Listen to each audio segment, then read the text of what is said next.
તો હવે વાત કરીશું મેટ્રો ટોપ 9 ન્યૂઝની। ગાંધીનગરની કરાઈ પોલીસ એકેડમીમાંથી રજા મેળવવા માટે આ બહાના રજૂ કર્યા છે। તાલીમી પીએસઆઈએ રજા મેળવવા માટે તાલીમી પીએસઆઈએ લીધેલા જૂઠાણાના સહારાનો પર્દાફાશ થયો અને ઇતિહાસમાં પ્રથમ વખત આવા કેસ હેઠળ ડિસ્ચાર્જની કાર્યવાહી કરવામાં આવી છે। એકેડમીના પ્રિન્સિપાલે એક સાથે 5 તાલીમી પીએસઆઈને ડિસ્ચાર્જ આપ્યો છે અને પીએસઆઈની નોકરી મળતા પહેલા જ પાંચેયને સરકારી નોકરી ગુમાવવાનો વારો આવ્યો। સુરતના લીંબાયતમાં બિલ્ડર પાસે ખંડણી માંગનાર શખ્સ સકંજામાં આવ્યો છે। પોલીસે ખંડણીખોર વસીમ શેખની ધરપકડ કરી છે, જ્યારે વસીમનો ભાઈ અને ધમકી આપનાર સાગરી તો હજુ પણ ફરાર છે।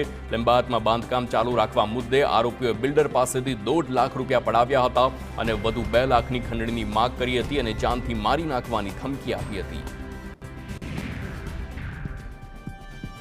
રાજકોટના ગોંડલ હાઈવે પર તેલ ભરેલા ટેન્કરનો અકસ્માત સર્જાયો। શેમળા પાસે અન્ય ટ્રક સાથે ટેન્કર અથડાઈ, જેમાં તેલ ઢોળાયું હતું। અકસ્માત બાદ તેલ લેવા માટે સ્થાનિકોની પડાપડી થઈ। લોકો બાલ્ટી, કેન સહિતના વાસણો લઈ તેલ લેવા પહોંચ્યા।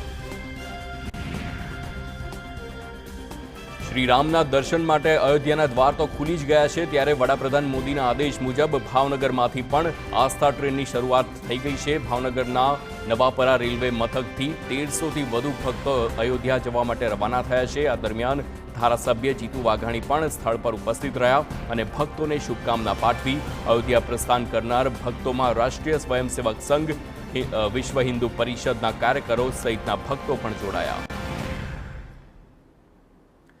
તો રાજકોટથી અયોધ્યાધામ જવા માટે રવાના થઈ છે આસ્થા એક્સપ્રેસ ટ્રેન, જ્યારે આરએસએસ, વિશ્વ હિન્દુ પરિષદ અને હિન્દુ જાગરણ મંચ સહિત વિવિધ સંગઠનના 1300થી વધુ કાર્યકરો શ્રીરામના દર્શનાર્થે નીકળ્યા।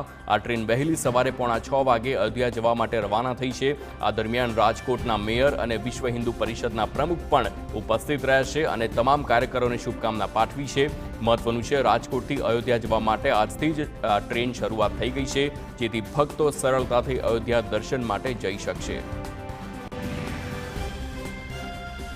અયોધ્યામાં રામ મંદિરની પ્રાણ પ્રતિષ્ઠા બાદ સમગ્ર દેશ જ્યારે રામ ભક્તિના રંગે રંગાયો છે, ત્યારે સુરતના એક બેકરે રામ મંદિરવાળી કેક બનાવી છે, જેનાથી સૌ કોઈને આકર્ષ્યા છે। સુરતમાં યોજાયેલા ફૂડ એક્સપોમાં અયોધ્યામાં રામ મંદિરની થીમ પર આ કેક બનાવી છે। સૌ માટે આકર્ષણનું કેન્દ્ર બન્યું। એક બેકરે રામ મંદિરની થીમ પર 20 કિલોની ચોકલેટ કેક તૈયાર કરી છે।